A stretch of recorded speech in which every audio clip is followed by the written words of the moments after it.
Even though he knew that was coming, the finality of Randall's words made Nichols wince inwardly.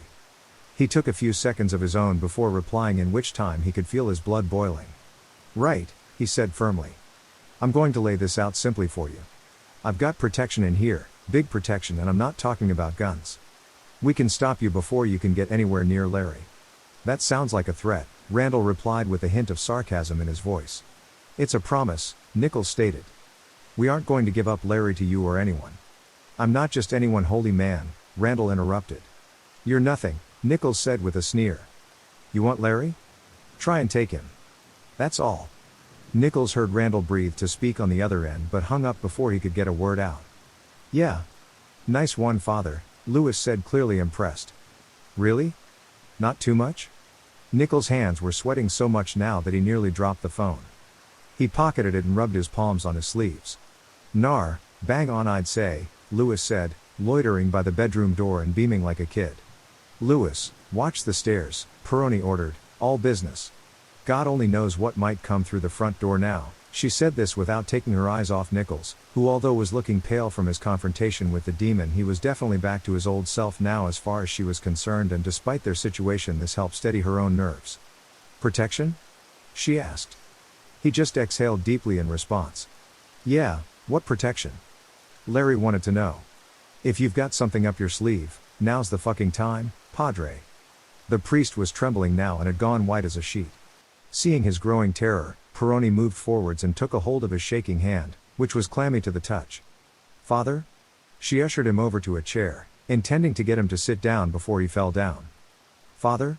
she said again, suddenly fearful herself.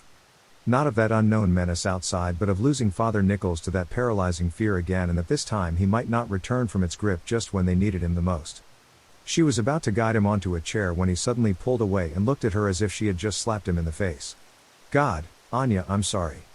She was grateful to see his eyes focus once more, and he squeezed her hand reassuringly. "I'm all right," he said softly and let her hand go. "I'll be back in a moment." This said, he moved over to the door. "It's going to be okay," he said, more to himself than her it seemed, then was gone. Where the hell is he going?" Larry wanted to know. She just shook her head in response, and tried to convince herself he was coming back. In mind as well as body. It felt so good to get out of Larry's room, with its almost overwhelmingly oppressive atmosphere, its air heavy with such stale fear. When Nichols stepped into his own room, he motioned to turn on the light, an automatic reflex, but caught himself mid-action, deciding instead to stay in the gloom. There was more than enough light filtering through the closed curtains from the street outside for him to do what he needed to do in here. Then it would be back into Larry's room once more to face the consequences of actions taken what seemed like half a lifetime ago, when he was back in the Vatican, plotting this impending meeting with the collector. This was what he had wanted, what he had lay awake at night dreaming of. This is what he had wanted all along, isn't it? So then, it was time to step up and face it head on. There was no turning back now that the demon was here, even if he wanted to. He stood in the near darkness for a moment, meditating on his next move. He was sure Randall could have no idea what he was planning, and as such would be full of brash overconfidence, ready to make a move against them, and would soon make a move and enter the house to take what he had come for. Larry McCulloch, and to hell with the collateral damage that would be Anya, Lewis and himself. Unless this lunatic game plan of his actually worked. Nichols shook his head at the absurdity of it all. By rights they should have no hope of stopping the multitude of dark creations Randall had at his beck and call should he choose to unleash them. Assuming that he had something like the power Sophia had at her disposal that night half a lifetime ago. The image of that darkness-dripping nightmare that had scarred him so deeply inside and out came crawling unbidden and unwelcome into his mind's eye.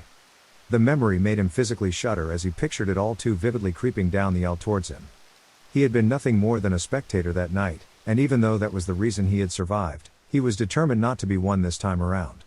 And to do that, to be a protagonist in this little vignette of horror, he would have to keep his nerve and draw upon an, as yet, untapped reserve of courage he wasn't sure he even had.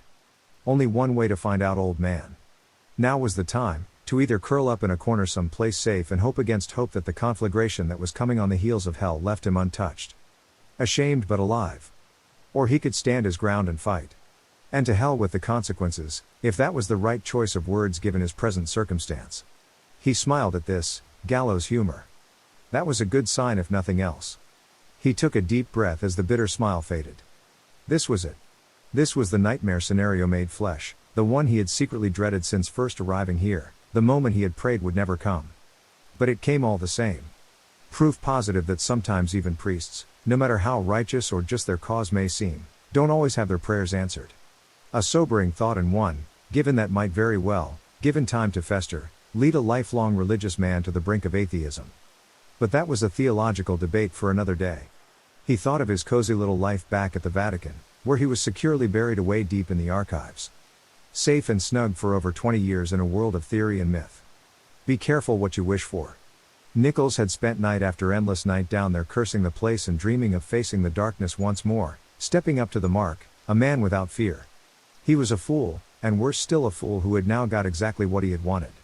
He was back in the real world with a real fight on his hands, and so far he had equipped himself far less than well. And this time his folly had dragged others into harm's way. Good people, faithful and loyal to him, well, and McCulloch. People who had looked to him for guidance and who he, so far, had let down so very badly. Tears of shame stung his eyes as he thought of Anya and Louis, but mostly the tears came for Jeff. So young, your early 20s was no age to die, not for someone so full of life. Jesus, protect me, Nichols whispered and wiped the tears from his eyes. Not an atheist yet then? He said out loud and crossed purposefully over to his bed, where he knelt down and reaching under it pulled out his suitcase. He gently lifted it up and placed it carefully onto the bed. Such an ordinary case, a little battered from his years of travel but otherwise quite unremarkable. What it contained, however, was anything but ordinary. His little theft from the Vatican. A small container no bigger than a shoe box, priceless in itself, but what it was made to contain was more remarkable still, and something that could save, or just as easily damn them all. When the priest returned to the room carrying what looked to Larry for all the world like an ornate jewelry box, his first thought was that Nichols had finally taken leave of his senses and was going to spend the rest of this sorry siege wearing drag and dripping with Diamante diamonds. Whist also insisting everyone calls him Sister Mary or some such. The thought, despite the desperate situation he was up to his neck in, actually brought the first real smile to Larry's face in what seemed like weeks. What the hell is that? He asked with a smirk, nodding to the box. Is there something you want to get off your chest, Padre? There was an audible gasp from behind him. Is that what I think it is? Peroni asked with nothing short of reverence in her voice. Nichols placed the box on a table, avoiding her gaze. The tone of Peroni's voice set Larry's teeth on edge. More religious bullshit. What are you gonna do? He wanted to know. Bribe him? Is it? Peroni asked again, her eyes like saucers. The naked awe in her voice unnerved Larry almost as much as that lurking bastard outside in the street. If you two are gonna play dressing up or whatever, Larry said. Peroni, give me your fucking gun. I'm gonna shoot myself and save us all the trouble. Another great idea, came the inevitable response from Louis outside. Peroni looked at Larry with annoyance. It's not a jewelry box, she said, and returned her gaze to the gaudy box as if it were drawn there magnetically. It's the one thing that could keep us all alive. Perhaps, Nichols said a little too quickly. Well? Larry said testily. What the hell is it? He got to his feet with a grunt and approached the table, but Nichols stepped between him and the box. Hey! He protested as Nichols put his hand on Larry's chest to keep him back. Don't touch it, Nichols snapped. Then lamely added, it's old. I thought they never let those out of the Vatican archives? Peroni said, still so transfixed by the box that Larry half expected her to fall to her knees and prostrate herself in front of the thing. They don't, Nichols replied. I. His voice fell away. You fucking stole it, Larry said with delight. Well, Father, I must say I'm impressed. It's not like that, Nichols objected, his face flushing. Sure, Larry replied sarcastically. So, apart from being gaudy as hell. What is it? It's not the box, Peroni said. It's what's inside. Larry waited for the big reveal, but neither Peroni or Nichols made to speak. Well? He said impatiently. Miner's poem, Nichols said softly. Miner's what? It was Louis, who was standing in the doorway poking his head into the room, took the words right out of Larry's mouth. Larry nodded in agreement. He was expecting the holy hand grenade from Monty Python at least, or something a little more substantial than some dusty old poem. You must have heard of it, Peroni said. It's a myth, isn't it? Louis replied. No, Peroni insisted. I saw one once, well, a box like this, when I was training, on a visit to the archives. That was where I first met Father Nichols. Always asking questions, Nichols said, smiling at the memory. Couldn't shut her up. Yeah, Peroni said, blushing. But Father, How did you get it out of the Vatican? We've already had this discussion, Larry said and turned to Lewis. And aren't you supposed to be watching the front door? Shut up, Larry, Lewis retorted, not taking his eyes off the box, but unlike Peroni he was frowning. It's not real, is it? Lewis, Nichols interrupted. Larry's right, please go back outside, keep an eye on the stairs. Lewis glanced across at Peroni. It's a myth, he said and ducked back outside. It's real, she called after him. This changes everything, she said excitedly to Nichols, who was sweating profusely now.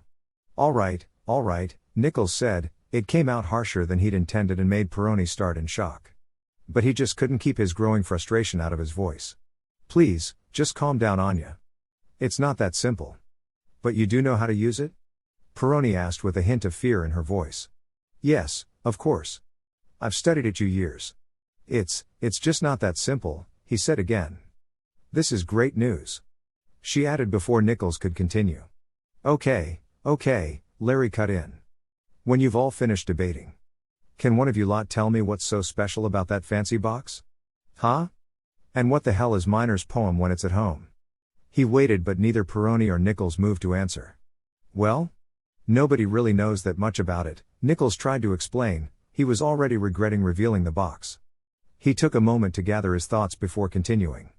From what we have been able to piece together over the years, records show that Miner was an 18th century alchemist who lived in France. Although we cannot actually find any, it is said that he wrote book after book about the existence of evil, or what he called the demons that walk among us, the bringers of chaos and misery. We are pretty sure he was talking about collectors. Some say he actively fought them. Others claim he may actually have been a collector himself, but one who have rebelled against the darkness. The devil, if you will. Oh, come on, Larry said, rolling his eyes. Spare me the history lesson, father. He gestured to the box. Cut to the part where that thing can save my arse. It was Peroni who spoke next, seeing Nichols hesitate to continue. That box, if Father Nichols is correct, contains one of Miner's poems. He was supposedly, somehow able to create this. She stopped, her English failing her for a moment as she searched for the right word, one that didn't sound too fantastical considering her audience, but could only come up with one. Spell, I guess you would call it. Spell? Christ on a bike. Larry grimaced.